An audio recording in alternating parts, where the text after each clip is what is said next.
السلام عليكم ورحمة الله. وعليكم السلام. الحمد لله الحمد لله الأكرم الذي خلق الإنسان وكرم وعلمه من البيان ما لم يعلم فسبحان الذي لا يحصى امتنانه باللسان ولا بالقلم ونشهد أن لا إله إلا الله وحده لا شريك له ونشهد أن سيدنا وسندنا وحبيبنا وحبيب طبيبنا وقلوبنا ومولانا محمدا عبده ورسوله أرسله الله تعالى بالحق بشيرا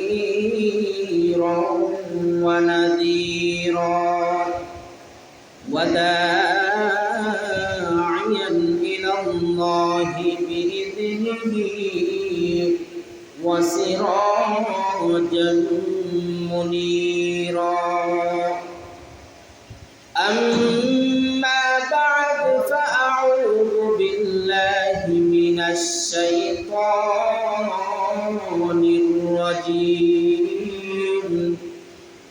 بسم الله الرحمن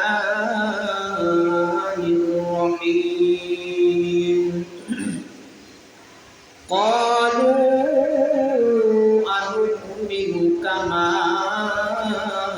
آمن السفهاء ألا إنهم هم السفهاء ولكن لا يعلمون.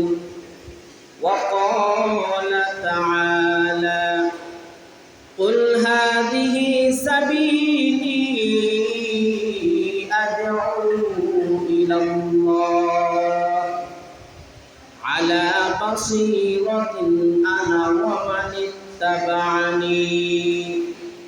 وقال النبي صلى الله عليه وسلم بلغ العلا بكماله كشف الدجى بجماله حسنت جميع خصاله صلوا عليه وآله. আমরা সকলে নামাজে দুরূদ শরীফ পড়ি। আল্লাহুম্মা সাল্লি আলা মুহাম্মাদিন ওয়া আলা আলি মুহাম্মাদ কামা সাল্লাইতা আলা ইব্রাহিম ওয়া আলা আলি ইব্রাহিম ইন্নাকা হামিদুম মাজিদ. اللهم بارك على محمد وعلى آل محمد كما باركت على إبراهيم وعلى آل إبراهيم إنك حميد مجيد. الحمد لله.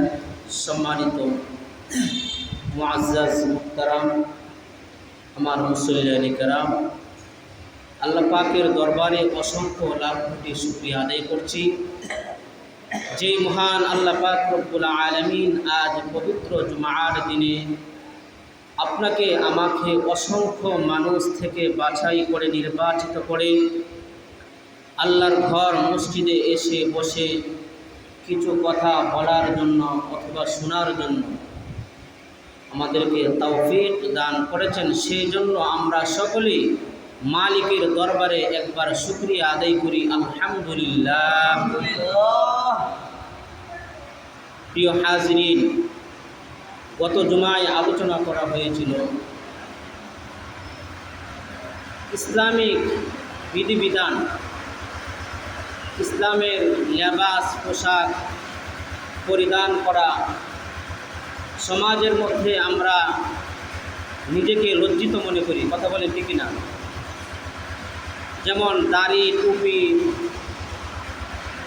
আল্লাহর রাসূলের যে সমস্ত সুন্নতগুলো রয়েছে সেগুলো আমরা আদায় করতে গিয়ে আমরা নিজেরা